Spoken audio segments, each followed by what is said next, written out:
Hi guys, this has been a hot minute since I uploaded to YouTube last, but as you can see from the title, my baby has now arrived.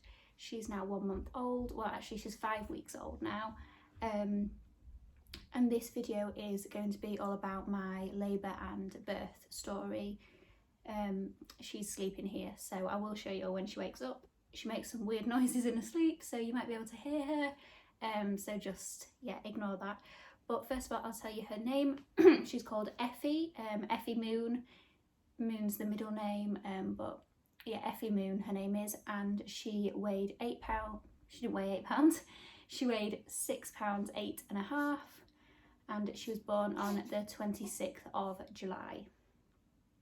She's waking up now, actually, so if she does wake up for a feed, I'll just quickly jump off, do that and pop back. But yeah, so it was on the morning of the 26th of July. I woke up at 7:15, and as I sat up, I felt like a pop, and it was obviously my water's breaking.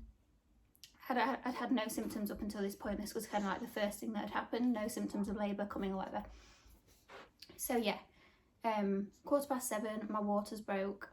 I wasn't in any pain, but I rang the hospital and had to go to the hospital, obviously, for them to confirm that my waters had broken.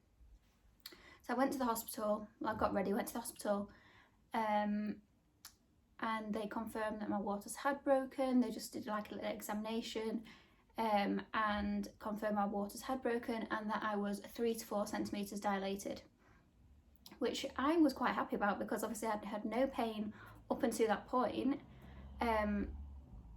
So I was quite pleased about that. They said I could stay in hospital if I wanted to, but because I was in no pain, they said I could go home, have a bath, have some food, you know, get my last bit sorted, and then go to the hospital when the pains became, like when the contractions came closer together and the pain was more intense. So I went home. At this point I started having like mild period pain, like tight cramps. They weren't intense, they were very manageable. So I had a bath, I had something to eat, I made sure Jay got his bag ready because it wasn't ready, and I made sure everything was in my bag that I needed. So I sat, yeah, like I said, I sat in the bath for a while, and then they started to get closer together quite quick, the contractions. So I was monitoring them on the Freya app, and when it told me I should go to hospital, I rang the hospital and they said come to the delivery suite. So this was about 11:30, I think. I'd stayed at home from 7:15 till 11:30 until they got a bit more intense, and then I made my way to the hospital. So when I got to the hospital, they didn't examine me. Did they examine me straight away, or did they? I think they did pretty much straight away as soon as I was there, and they said that I was still the same amount of centimetres dilated, it hadn't changed, which was quite disheartening, obviously, because it's been quite a few hours, but the pains at that point were getting more intense. They were still okay, but yeah, they were definitely more intense. Obviously I don't need to tell people that it's painful because we all know that it's going to be painful, you know, to some degree. So I'm not going to go too much into like pain and stuff. It's honestly, it's painful, but obviously you get through it and it's fine. I don't want like this is a very positive labour story. Everything was very straightforward, so we're not going to get into pain too much. But because I was the same amount of centimetres dilated, the contractions were getting more intense. I kind of hit a mental block where I was thinking, if this is how bad it is, like now, how am I going to get to 10 centimetres dilated? So after a while of trying to just bounce on the ball and try and, you know, just breathe through them, after a while the midwife recommended to me to have, she called it diamorphine. I don't know if it's the same as, I can't remember what the other thing's called now, pethidine. I don't know if it's the same thing. She said it doesn't take the pain away, but it takes the edge off. So I had that. I don't know what times or anything this was because I wasn't on my phone. I wasn't looking at the time, so I'm not sure what time it got to when I had this. But I had that, and it did ease them. It made me very sleepy though. That's the only thing I would say about having that. It does make you quite drowsy, which, looking back, I kind of wish maybe I just didn't have it, but at the time, you know, I needed something to just ease it a little bit, so that's what we went for. The contractions were getting very intense and very close together, but they wasn't going to check me yet because it hadn't been long enough to do another check, and they kind of advised that I wouldn't have progressed much since they last checked. So obviously, like I said about the mental block, mentally I felt defeated, and I was, like I said, I was thinking, if this is how much it hurts now, how am I going to get to 10? And the one thing that I said I didn't want, I started to consider, which was the epidural. I got to the point where I was just I can't, if I haven't progressed, how am I going to get to 10? I need something else. So I said, okay, let's think about the epidural. The guy came in, did all the, talks to you about it, etc., etc. And then just before the guy was going to come in to do it, the midwife checked me again, and I was actually fully dilated, which was amazing news, and that explains why I was in so much pain.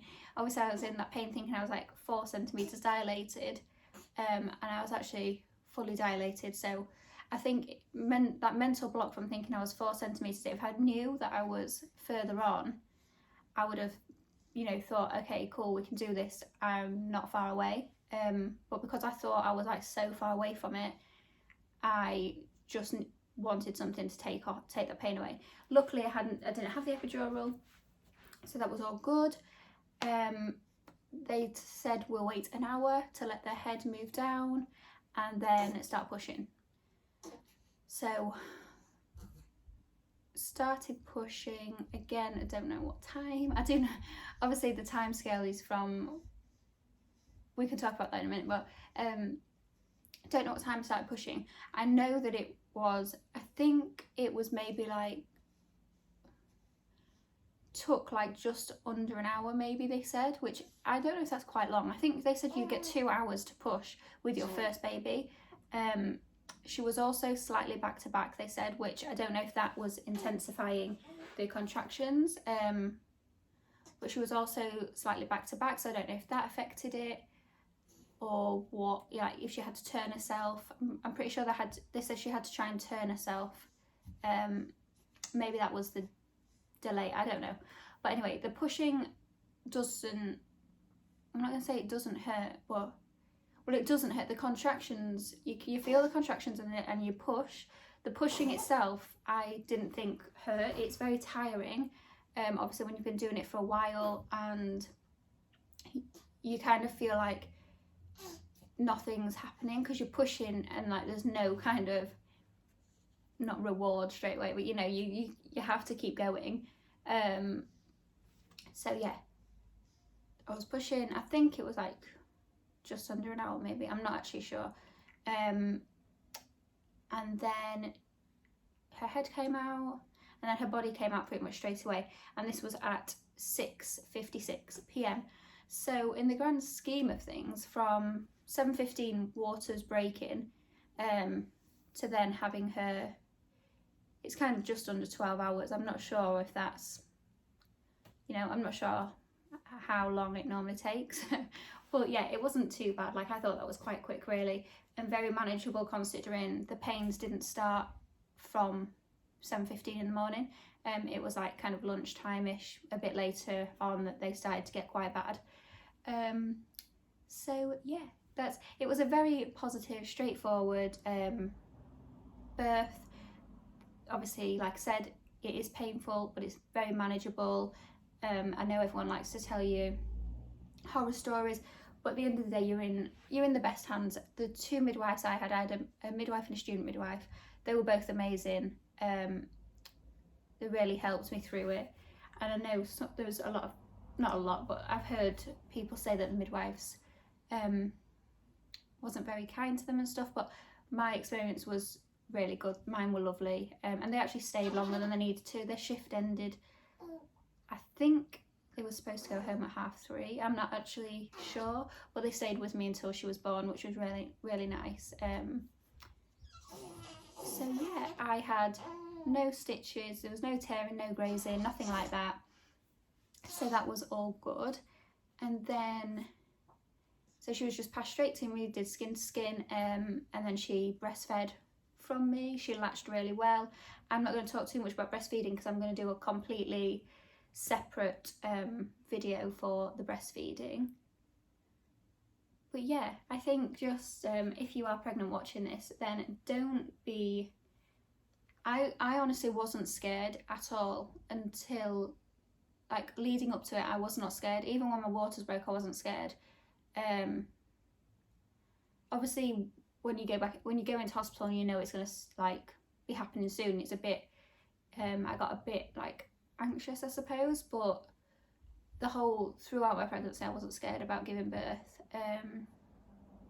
And I think if you can just have a positive mindset about it, you can't change what's going to happen. Everyone is completely different. And I think what I would say is, I went into it thinking I don't want any pain relief. Like, it was a big thing for me. I didn't want any pain relief, just wanted gas and air. But at the same time, I also was very open-minded. Sorry, I've got hiccups. I was very open-minded about my birth plan. I just said, I'll play it by ear. I'm going in with the intention of no pain relief, but if I need it, I will have it. I just really didn't want the epidural. The epidural scares me more than giving birth. But like I say, I did get to that mental block where I would have just took anything because I thought I had so long left to go. But yeah, don't be scared. It's going to be completely fine. You're in good hands. And like I said, you can't change how it's going to go. So it's kind of out of your control a bit. So you've just got to go with it and trust that it's all going to be okay. And at the end, you get your little baby. So it's all completely worth it. But yeah, once she was born, I had her on me. The midwife kind of went away for a while. She was breastfeeding, and then I think after maybe about an hour or so, I think it's about an hour, they said, do I want to go try have a wee and go for a shower?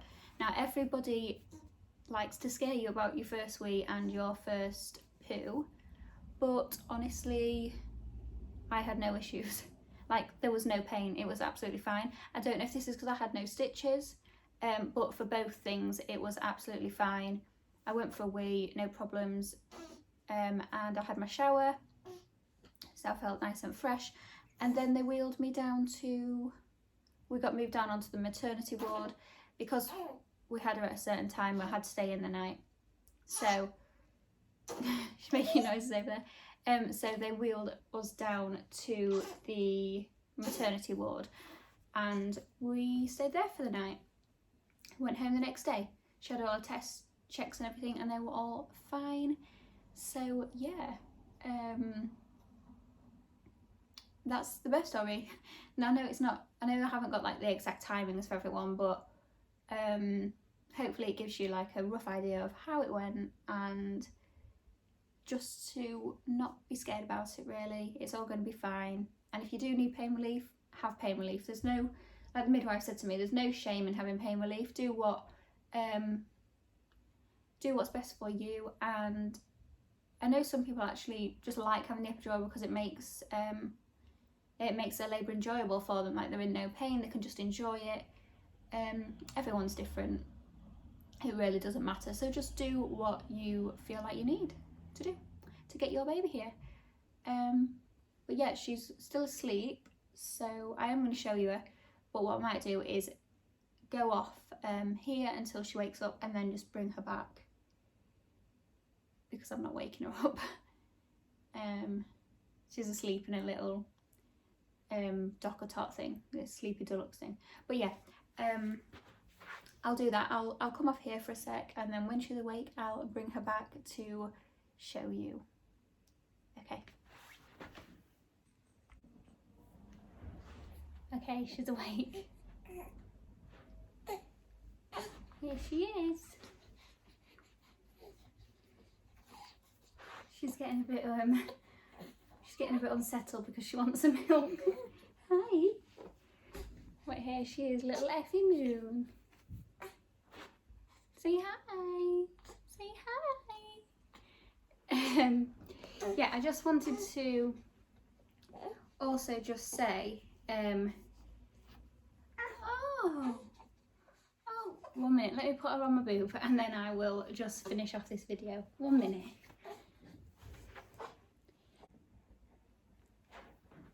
Okay, right, she's happy now. Yeah, I also just wanted to say, first of all, if you could see that scab on my hand, please excuse that. It's disgusting and gross, but I fell over the other day, so that's what that is on my hand. And also, I just wanted to go back to the labour story a minute. So if you watched any of my previous stories, not stories, videos, you will have you will know that she was measuring big, like from the bump, you know, when they measure the bump.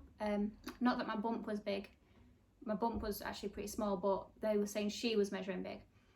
So then I had to have a growth scan, and because the growth scan then showed that she was only weighing like 6 pounds something, apparently that's considered small, so I had to be monitored the whole time through my labour, which did make me a lot more uncomfortable because I had to lay back a lot. Obviously because I had the straps around my tummy, I couldn't move too much because they would go off, so that obviously did make it a bit more uncomfortable. But yeah, that is it. That is the birth story and a labour story. Like I say, I'm going to have a breastfeeding one coming. So yeah, I will do a breastfeeding one because I didn't want to include that in this one because I think I can make like a whole, you know, long story about that just on its own. So yeah, there's a breastfeeding one coming, and anything else anybody else wants to see, just let me know. Other than that, I'll maybe do some vlogs and some baby clothing hauls and bits and bobs like that. So yeah, 1 minute.